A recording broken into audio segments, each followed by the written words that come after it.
Sociology में sleepy classes एक platform है यूट्यूब पर, उनकी सोशियोलॉजी की लेक्चर सीरीज फॉलो की। तो I did a sleepy classes YouTube marathon.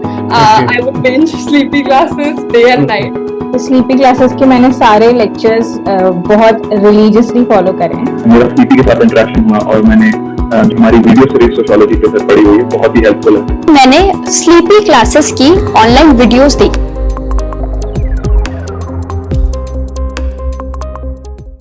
मेरा नाम स्वाति शर्मा है। मुझे यूपीएससी सिविल सर्विसेज एग्जामिनेशन 2023 में रैंक 17 आई है। ये मेरा थर्ड अटेम्प्ट था और मेरा optional political science and international relations है। पहले दो अटेम्प्ट में मेरी प्रीलिम्स का स्टेज ही क्लियर नहीं हुआ था। इन माई फर्स्ट अटेम्प्ट इन 2021 मेरा जीएस एंड सीसैट दोनों ही पेपर क्लियर नहीं हुआ था। इन माई सेकेंड अटेम्प्ट इन 2022 मेरा सीसैट वाला पेपर क्लियर नहीं हुआ था। In my third attempt, I could successfully clear the stage of prelims.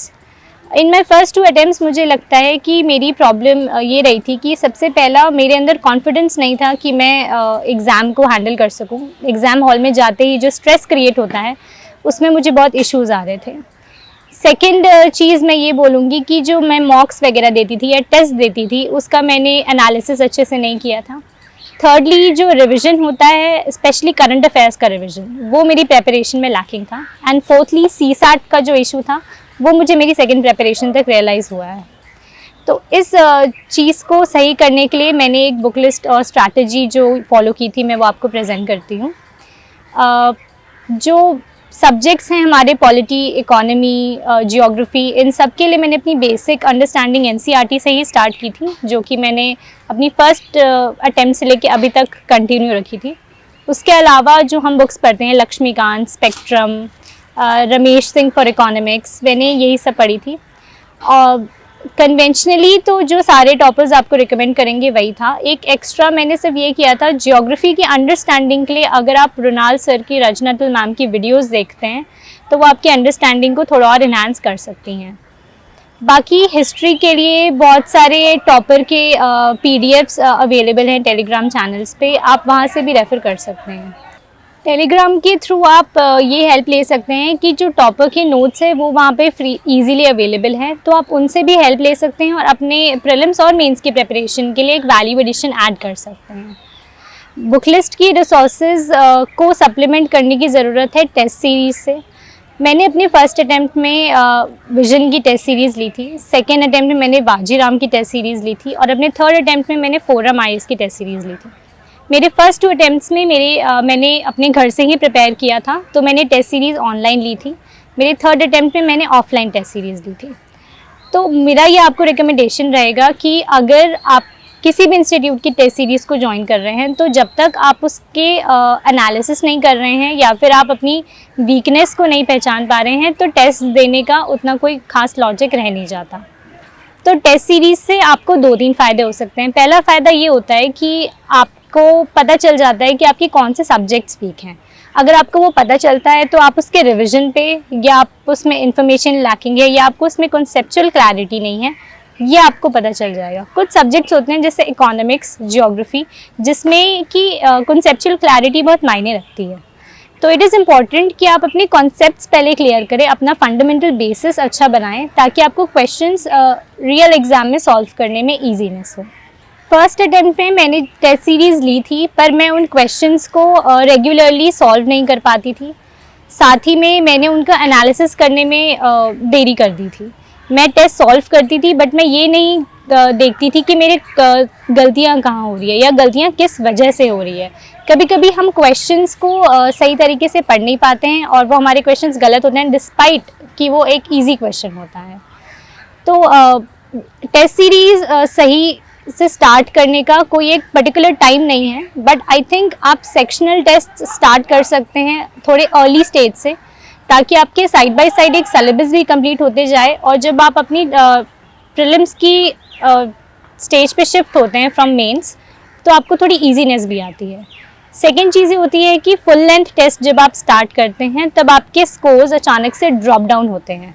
ये इशू बहुत सारे बच्चों को आता है, इनफैक्ट मुझे भी आया था। तो उस समय आप ये कर सकते हैं कि आप उस चीज़ को समझें कि सेक्शन में अगर नंबर आ रहे थे और यहाँ नहीं आ रहे हैं तो या तो आपकी रिवीजन की प्रॉब्लम हो सकती है या फिर आपके क्वेश्चन की अंडरस्टैंडिंग की प्रॉब्लम हो सकती है। तो टेस्ट सीरीज़ बाकी आप किसी भी इंस्टीट्यूट की रिकमेंड करें, मेरा एक और रिकमेंडेशन रहेगा कि आप ये कोशिश करें कि आप डाइवर्सिटी ऑफ इंस्टीट्यूट्स के टेस्ट सॉल्व करें।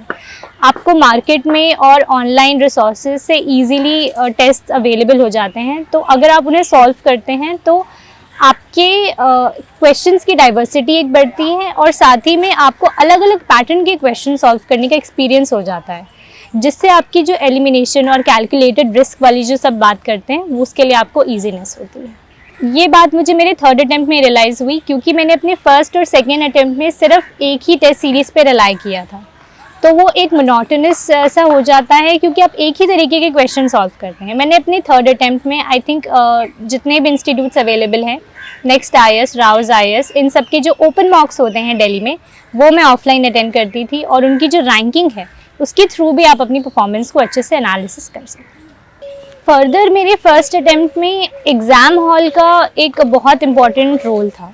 जब हम एग्ज़ाम हॉल में एंटर करते हैं हम बहुत स्ट्रेस्ड होते हैं, हम अपने आप को काम नहीं रख पाते। तो मेरे फर्स्ट अटेम्प्ट में मुझसे ये गलती हुई थी, क्योंकि फर्स्ट अटेम्प्ट सबके लिए बहुत इंपॉर्टेंट होता है। तो एक मैं एग्ज़ाम में अपनी कामनेस नहीं मेंटेन कर पाई थी, मुझे खुद पे कॉन्फिडेंस की बहुत कमी थी कि मैं शायद इस एग्ज़ाम को इस बार क्लियर कर पाऊँगी कि नहीं। और साथ ही साथ क्वेश्चंस कितने अटेम्प्ट करने हैं, इस वजह से भी मेरे नेगेटिव्स ज़्यादा हो गए थे, जिस वजह से मेरा स्कोर काफ़ी ड्रॉप डाउन हुआ था। अगर हम पेपर 2 CSAT की बात करें तो उस समय मैंने कॉम्प्रीहेंशन और लॉजिकल रीजनिंग पे रिलाई किया था और मैंने क्वांट के क्वेश्चंस अटेम्प्ट बिल्कुल भी नहीं किए थे, जिस वजह से मेरा स्कोर उतना अच्छा नहीं आ पाया और मैं 66 मार्क्स वाला बैरियर क्रॉस नहीं कर पाई थी। सिमिलरली मैंने अपने सेकेंड स्ट्रैटेजी में GS प्रीलिम्स के GS के लिए एक स्ट्रैटेजी बना ली थी कि फ्रॉम अराउंड 80 to 85 क्वेश्चंस मैंने अटेम्प्ट किए थे, बट सेम CSAT की प्रॉब्लम मेरी वो मेंटेन रही, जिस वजह से सेकेंड अटेम्प्ट में CSAT मेरा क्वालिफाई नहीं हुआ था। थर्ड अटेम्प्ट में मैंने ये चेंज किया।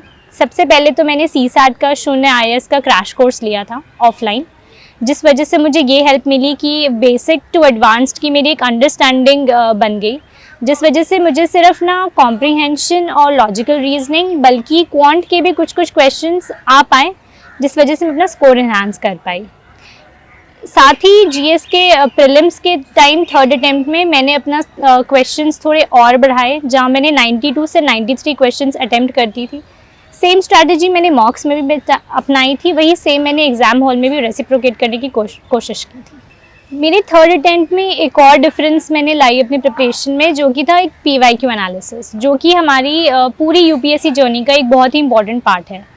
फर्स्ट 2 अटेम्प्ट्स में मैंने सिर्फ PYQ सॉल्व किए थे, मैंने उन पे ये नहीं देखा कि उनके ऑप्शंस अगर आ रहे हैं तो क्यों आ रहे हैं। UPSC की कुछ रिपीटेड थीम्स हैं जिस पे वो क्वेश्चंस बनाते हैं। फॉर एग्जांपल हिस्ट्री में हरप्पन सिविलाइजेशन पे साइट्स पे आते हैं, अशोका एडिक्ट्स पे क्वेश्चंस हैं। पॉलिटी में जुडिशरी वाला चैप्टर, उससे क्वेश्चंस बनते हैं। वर्किंग ऑफ द गवर्नमेंट से क्वेश्चन बनते हैं।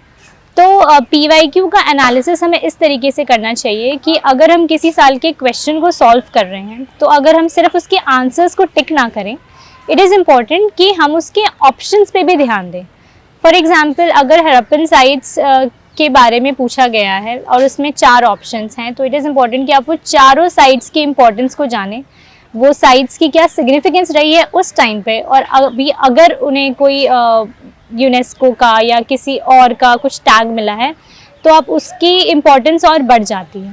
तो PYQ एनालिसिस आप इस तरीके से कर सकते हैं। सिमिलरली कुछ कॉन्फ्लिक्ट बेस्ड रीजन्स हैं जो कि एक इम्पॉर्टेंट थीम है, जो कि 2013 से हर ऑल्टरनेट ईयर्स पे आता है, तो ये भी एक अलग एस्पेक्ट है PYQ एनालिसिस का।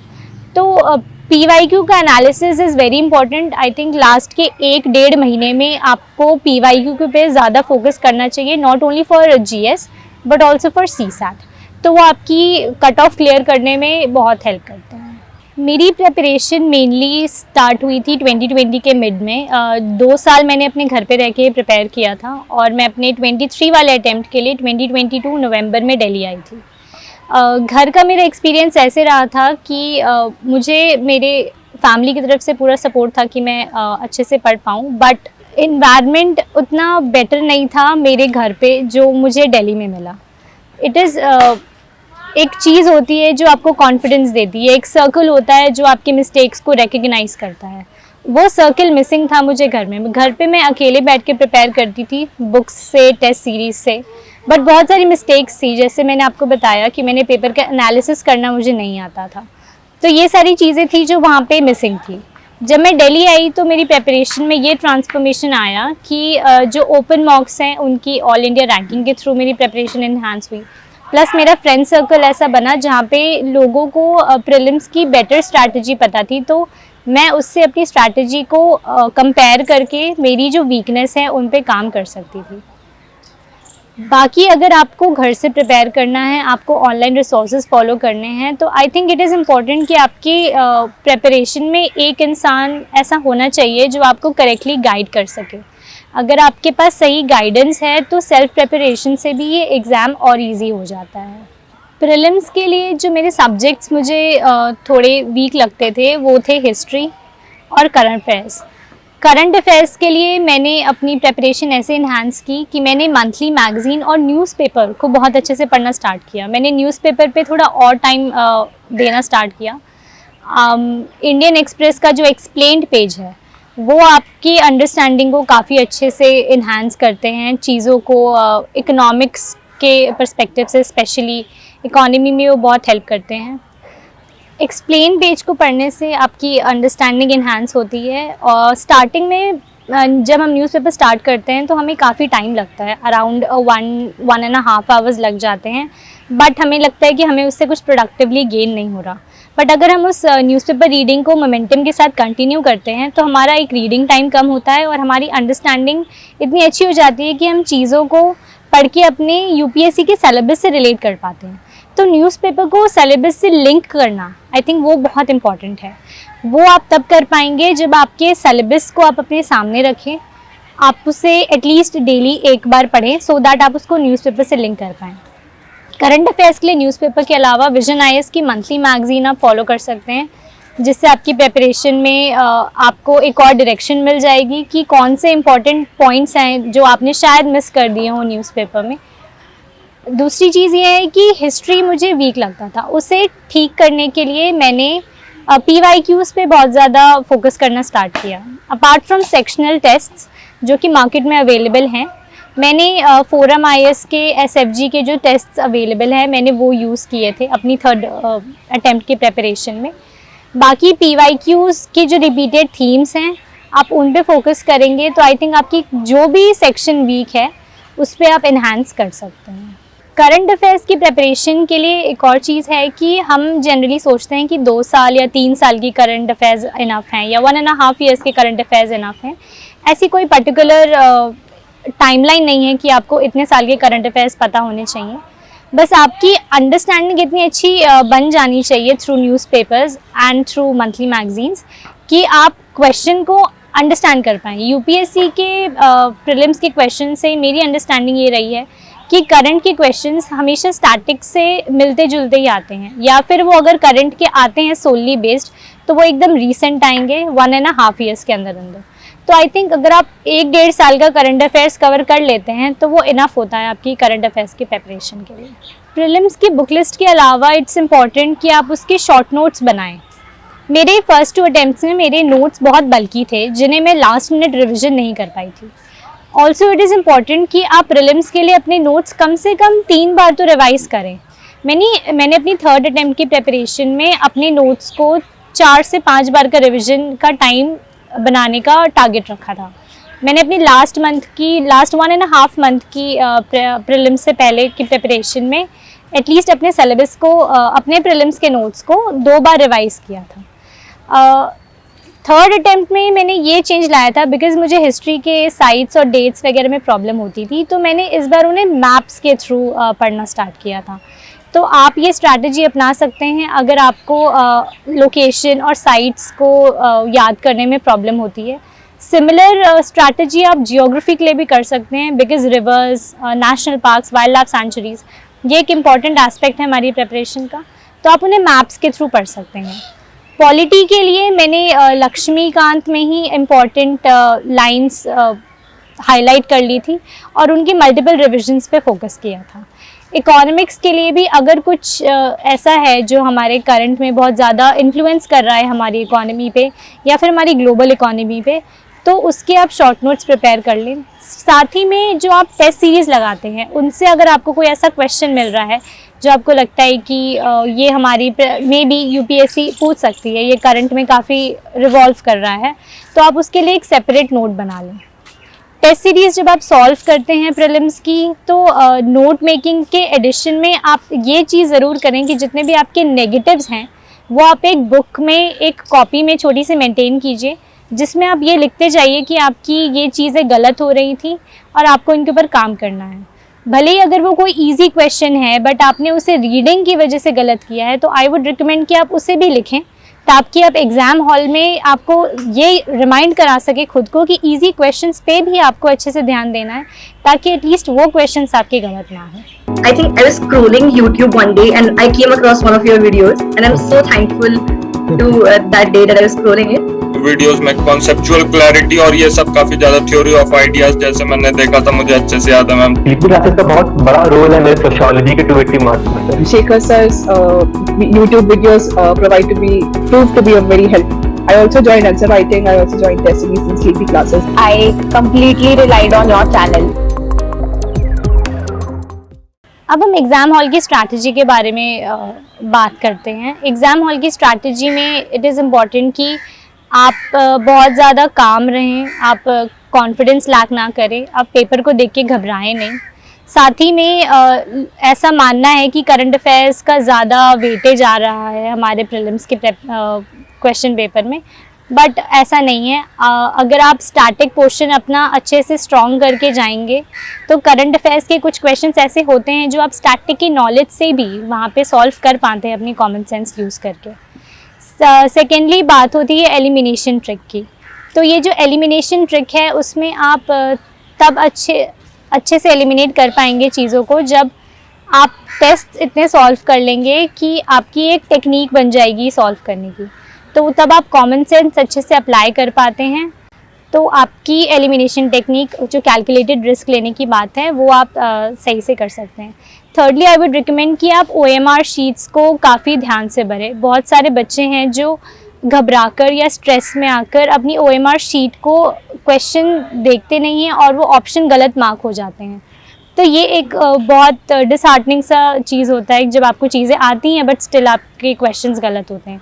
तो OMR शीट की filling is very important and try to attempt as many questions as you can so that आपकी मार्क्स आपने जितना सोचा है आप एटलीस्ट उस कट ऑफ से तो ऊपर ही परफॉर्म करें।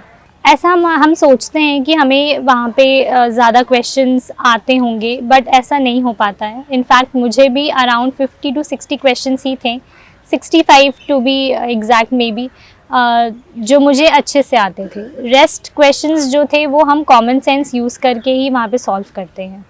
GS के प्रीलिम्स के पेपर के पहले मैंने अपनी प्रेपरेशन को इस बार क्योंकि काफ़ी पुश किया था कि मैं जितना हो सके उतना कवर करके जाऊं, बट स्टिल जब पेपर सामने आया तो वो सबके लिए ही शॉकिंग था क्योंकि पेपर का पैटर्न 1 पेयर 2 पेयर वाले ऑप्शंस वो सबके लिए ही एक स्ट्रेस टेस्ट की तरह एक्ट कर रहे थे। उस टाइम पे इट वाज इम्पॉर्टेंट कि मैं अपने आप को काम रखूं क्योंकि मेरे पिछले 2 अटेम्प्ट्स में मुझसे ये गलती हुई थी कि मैंने स्ट्रेस में आके बहुत क्वेश्चंस गलत कर दिए थे। तो मैंने इस बार ये मेंटेन किया कि मैं एक स्ट्रेस ना लूं और ट्राई करूं कि मैं ज़्यादा क्वेश्चंस अटेम्प्ट करूं। साथ ही GS का पेपर जब ख़त्म होता है उसके बाद जो हमारे पास 2-2.5 घंटे का टाइम होता है, उस घंटे में इट्स इम्पॉर्टेंट कि आप प्रीलिम्स के पेपर जो GS का पेपर है उसके बारे में आप ज़्यादा ना सोचें। आप अपने जो नेक्स्ट पेपर है उसके बारे में जो आपने स्ट्रैटेजी फॉलो की है, आपने कोई फार्मूलाज रिवाइज करने हैं या कोई क्वेश्चन है जिसकी आपको लगता है कि शायद ये दोबारा एक बार देख लेने से एग्ज़ाम में हेल्प हो जाएगी, या फिर आप एक बार PYQ के थ्रू स्वाइप कर लीजिए, तो वो आई थिंक ज़्यादा बेटर रहता है रादर दैन डिस्कसिंग कि GS का पेपर कैसा गया है। तो सेम CSAT में भी इट्स इम्पॉर्टेंट कि आप अपना एक स्वीट पॉइंट ढूंढें कि आपको कितने क्वेश्चंस अटेम्प्ट करने हैं। आपकी एक्यूरेसी और स्पीड का बहुत इंपॉर्टेंट रोल है CSAT के पेपर में। और साथ ही में OMR वाली जो मैंने चीज़ बोली, आपकी वो मार्किंग सही होनी चाहिए और अपने आप को काम रखिए GS के पेपर में और CSAT के पेपर में, तो आपका पेपर अच्छा जाएगा। हमारी प्रिपरेशन का अभी जो बैरियर प्रीलिम्स के लिए खड़ा होता है, आई थिंक वो CSAT का पेपर है। बहुत सारे बच्चे हैं जो GS में काफ़ी अच्छा स्कोर करते हैं, पर CSAT क्लियर ना होने के कारण वो मेंस तक नहीं पहुंच पाते। तो इट इज़ इम्पॉर्टेंट कि आप एक अर्ली स्टेज पे ये रिकग्नाइज कर लें कि आपकी कॉम्प्रीहेंशन, लॉजिकल रीजनिंग या क्वांटिटेटिव एप्टीट्यूड, इन तीनों चीज़ों में से आपका क्या स्ट्रॉन्ग पॉइंट है और क्या वीक पॉइंट है।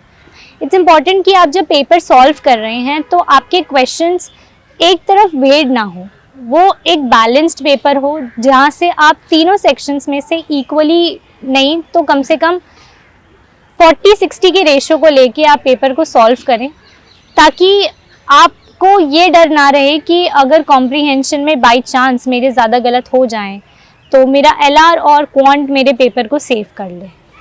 CSAT के लिए मैंने इस अटेम्प्ट में शून्य IAS का क्रैश कोर्स ज्वाइन किया था, जिन्होंने बेसिक टू एडवांस लेवल की अंडरस्टैंडिंग मेरी डेवलप कर दी थी। मॉक्स के प्रैक्टिस के थ्रू मैंने वो अंडरस्टैंडिंग और अपनी अच्छे से इन्हांस करने की कोशिश की। मैंने सेम स्ट्रैटेजी जो GS के लिए की थी वही CSAT के लिए की थी। मैंने बहुत सारे इंस्टीट्यूट्स के पेपर सॉल्व किए थे ताकि मुझे अलग अलग क्वेश्चंस को अलग अलग फॉर्म के थ्रू सॉल्व करना आ सके। मेरे पर्टिकुलर एक्सपीरियंस में मुझे कॉम्प्रीहेंशन और लॉजिकल रीजनिंग पे ज़्यादा अच्छी एक्यूरेसी आती थी दैन क्वांट, बट मैंने क्वांट को पूरा निगलेक्ट नहीं किया था। कुछ टॉपिक्स होते हैं जैसे एवरेज, नंबर सिस्टम, ये सब इम्पॉर्टेंट टॉपिक्स हैं जिन्हें आप लीव नहीं कर सकते। वहीं कुछ टॉपिक्स होते हैं परम्यूटेशन, कॉम्बिनेशन और प्रोबेबिलिटी, जिनकी आप शॉर्ट आंसर निकालना वहाँ पे बहुत मुश्किल हो जाता है, क्योंकि 80 क्वेश्चंस में से आपको कुछ सेलेक्टिव क्वेश्चंस को ही करना है।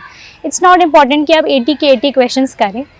तो आपको कौन सा सेक्शन अच्छा है, आप कौन से सेक्शन में स्ट्रॉन्ग हैं, आप वो रिकग्नाइज कर लें अगर जल्दी, और आप उन पर वर्क करें, तो CSAT का पेपर इतना बड़ा बैरियर नहीं लगेगा जितना बड़ा बैरियर वो इस बार प्रेजेंट हुआ था 2023 में।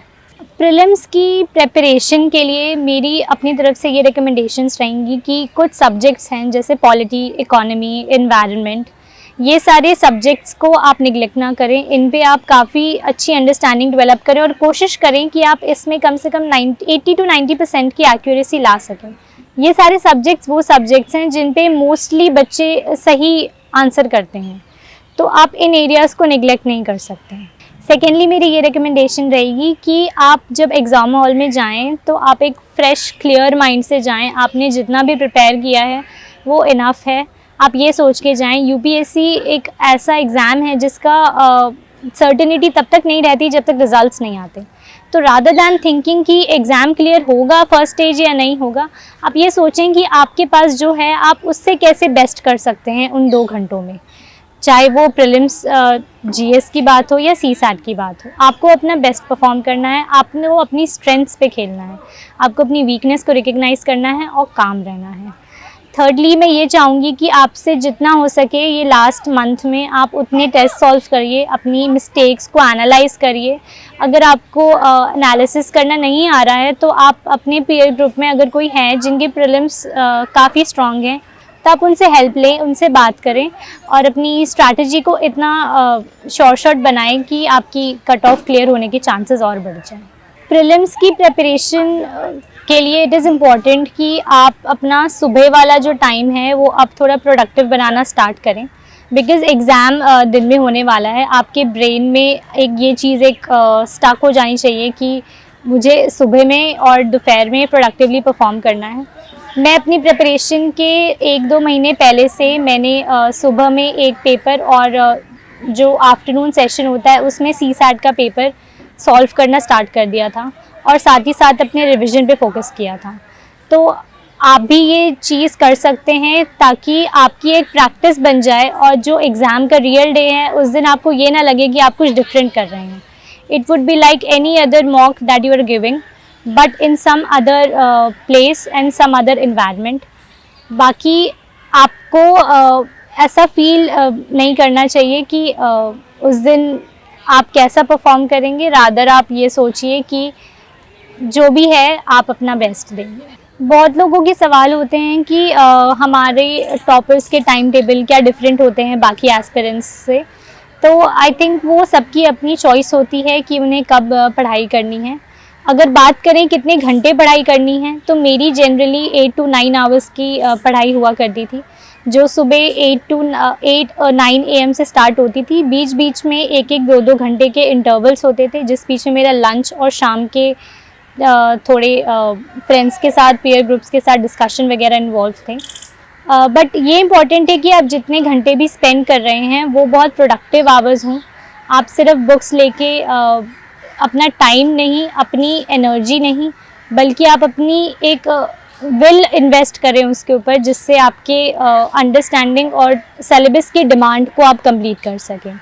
साथ ही में प्रेपरेशन पे ये भी लोग क्वेश्चन करते हैं कि क्या हमें सोशल मीडिया को यूज़ करना चाहिए। आई थिंक सोशल मीडिया का यूज़ आपकी प्रेपरेशन को सप्लीमेंट भी कर सकता है अगर आप उसे सही तरीके से यूज़ कर रहे हैं। मैं व्हाट्सएप और टेलीग्राम के थ्रू जुड़ी हुई थी। टेलीग्राम्स क्योंकि वहाँ पे बहुत सारे रिसोर्सेज हमें फ्रीली अवेलेबल हो जाते हैं, सेल्फ प्रिपरेशन में वो बहुत एड करते हैं। साथ ही में बहुत सारे ग्रुप्स हैं जहाँ बच्चे एक दूसरे के साथ एक ग्रुप ज्वाइन करके अपनी प्रीलिम्स की या फिर मेंस की प्रिपरेशन को स्ट्रॉन्ग बनाते हैं। तो आप वो चाहें तो ग्रुप्स बना सकते हैं, बट आपको ये ध्यान रखने की ज़रूरत है कि उन ग्रुप्स में प्रोडक्टिवली आप अपना टाइम इन्वेस्ट करें। इट्स नॉट इम्पॉर्टेंट कि आप जस्ट ग्रुप ज्वाइन कर ले रहे हैं और आप अपने डिमांड्स को, अपनी टारगेट्स को कंप्लीट नहीं कर रहे हैं। अपनी टारगेट सेटिंग को और उसको कंप्लीट करने पे ज़्यादा फोकस होना चाहिए, और एक ऐसा छोटा सा पीयर ग्रुप बना लें, भले वो सोशल मीडिया पे हो या फिर ऑफलाइन हो, जो आपकी प्रिपरेशन में आपकी हेल्प कर सकते हैं। So this was my whole journey of prelims. I would recommend all of you to solve as many tests as possible, analyze your mistakes and take CSAT very seriously from very initial steps, so that बाद में जाके वो आपके लिए एक barrier साबित ना हो। Thank you.